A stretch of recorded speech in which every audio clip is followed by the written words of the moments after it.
त्यांनी पुन्हा एकदा वादग्रस्त वक्तव्य केलं. ते म्हणतात रस्त्यावर नमाज पडल्यानंतर मुस्लिमांवर कारवाई होते, कारवाईच्या धमक्या दिल्या जातात, मात्र आता वारकऱ्यांमुळे संपूर्ण रस्ते जाम आहेत, त्याचं काय? नमाज पडायकरता पाक जागा पाहिजे असते आणि ती मस्जिद आहे. पुरुष मस्जिदमध्ये पडतात, महिला घरी पडतात. हिंदू धर्मियांना प्रार्थना करायकरता, बौद्ध धर्मियांना, ख्रिश्चन धर्मियांना त्यांची प्रार्थनास्थळं आहेत. वारकऱ्यांची परंपरा ही शेकडो वर्षाची परंपरा आहे. तुकाराम महाराज, ज्ञानेश्वर माऊली यांच्यापासून त्या पुरातनापासून ती परंपरा आहे. आणि वारकरी आषाढी एकादशीला पंढरपूरला भेटायला जातात, आपल्या विठ्ठलाच्या चरणी लीन होण्याकरता जातात. ते रस्त्यांना जाणार तर का हवे तोडून जाणार आहेत? त्यांचा मार्ग का आजचा आहे?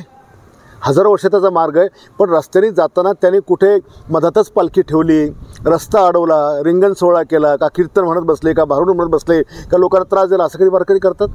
वारकरी म्हणजे एक शिस्तप्रिय नागरिक म्हणून ते त्या ठिकाणी वावरतात.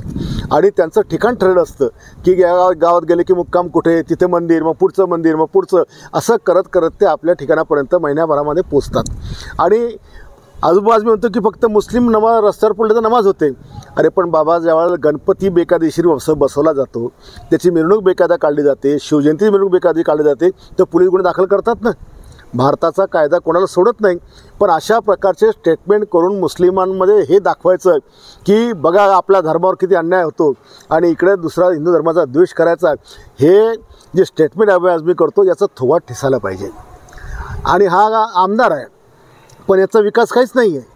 हा फक्त असे जहाज स्टेटमेंट करून लोकांना खुश करतो. यांनी कधी आजपर्यंत मुस्लिमांना रोजगार दिला नाही, यांनी काही फॅक्टऱ्या कंपन्या उभारल्या नाही, काही यांनी त्याला काय म्हणतो की कोणाच्या पोटाला हाताला काम दिलं नाही. हा केवळ असे जहाज स्टेटमेंट करून फक्त मुस्लिम धर्माच्या लोकांना उचकायचं काम करतो. आज भारतामध्ये शांतता आहे, राज्यामध्ये शांतता आहे, लोक एकमेकाच्या धर्माचा आदर करतात.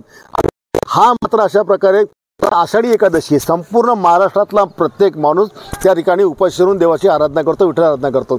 आणि अशा वेळेला हे हरामखोराचं स्टेटमेंट करायचं, याचा अर्थ हिंदू धर्माच्या भावना दाखवायच्या आहेत आणि ठेचलं पाहिजे.